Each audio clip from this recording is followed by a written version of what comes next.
Assalamualaikum warahmatullahi wabarakatuh. Kami dari kelompok 7 Etika Bisnis akan mempresentasikan tentang etika pemasaran. Perkenalkan, saya Nabila Restu. Saya Salvia Putri. Saya Meda Pramesti. Saya Andi Septia.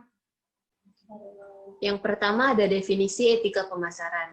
Menurut Wikipedia, berasal dari bahasa kuno yaitu etikos, berarti timbul dari kebiasaan yang merupakan cabang utama filsafat yang mempelajari nilai, kualitas yang menjadi studi mengenai standar dan penilaian.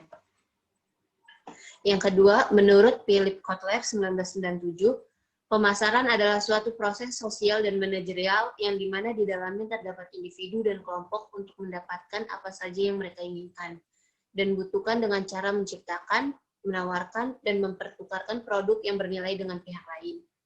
Yang ketiga, pemasaran adalah standar etika yang berkaitan dengan pemasaran atau bidang yang sering dipandang sebagai inheren, tidak etis, tetapi sebenarnya sudah diatur oleh hukum dan standar perilaku sama seperti bidang lainnya. Isu-isu etis dalam pemasaran sebuah kerangka kerja. Pertukaran pasar merupakan prima facie yang sah secara etis karena penghormatan ajarankan atas otonomi dan manfaat timbal balik utilitarianisme. Penilaian etis ini memiliki syarat yang harus dipenuhi karena diperlukan persetujuan yang diinformasikan. Mungkin saja manfaat tidak dihasilkan dan nilai-nilai dapat bertentangan. Apakah persetujuan itu bersifat sukarela? Kekhawatiran dan stres dalam beberapa kondisi pembelian, pengaturan harga, monopoli, eksploitasi harga, dan lain-lain, serta konsumen yang rentan dan yang ditargetkan. Apakah diinformasikan, kekurangan informasi, penipuan, dan informasi yang rumit tersebut? Apakah orang-orang benar-benar diuntungkan? Pembelian tanpa pikir panjang, afluenza, konsumerisme, kecelakaan produk yang tidak aman, dan keinginan yang dibuat secara paksa. Nilai-nilai yang bersaing, keadilan misalnya percepatan proses hipotek, dan kegagalan pasar atau eksternalitas.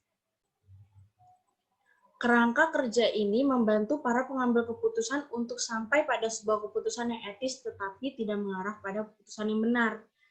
Karena bukanlah kerangka kerja yang normatif. Hal ini tidak menentukan jawaban yang benar, tetapi mengidentifikasi hak, tanggung jawab, tugas, dan kewajiban, serta sebab dan akibat. Untuk menganalisis skenario secara efektif sampai pada keputusan yang paling baik. Saya akan melanjutkan tentang isu-isu etis pemasaran. Yang pertama yaitu tanggung jawab produsen terhadap kualitas keamanan. Apakah kesediaan pelanggan untuk pemasaran? Yang kedua, penetapan harga promosi tidak menipu data informasi milik siapa dan apakah ada privasi.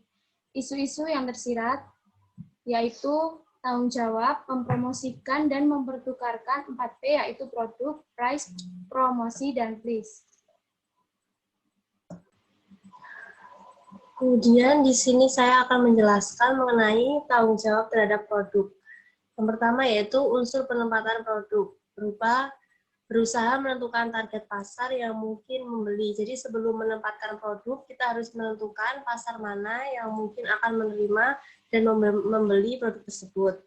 Kemudian mana yang paling mungkin untuk bertanggung jawab atas promosi dan tidak akan menyebabkan cedera pada konsumen, yaitu tidak merugikan konsumen dalam hal apapun.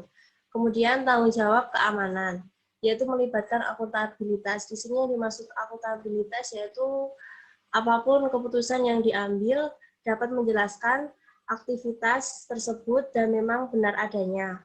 Kemudian siapa pihak yang bertanggung jawab atas semua akibat yang terjadi dalam produk tersebut. Kemudian siapa yang bersalah? Di sini ada hubungannya dengan siapa pihak yang bertanggung jawab atas semua akibat. Sekian presentasi dari kelompok kami. Kurang lebihnya mohon maaf. Wassalamualaikum warahmatullahi wabarakatuh.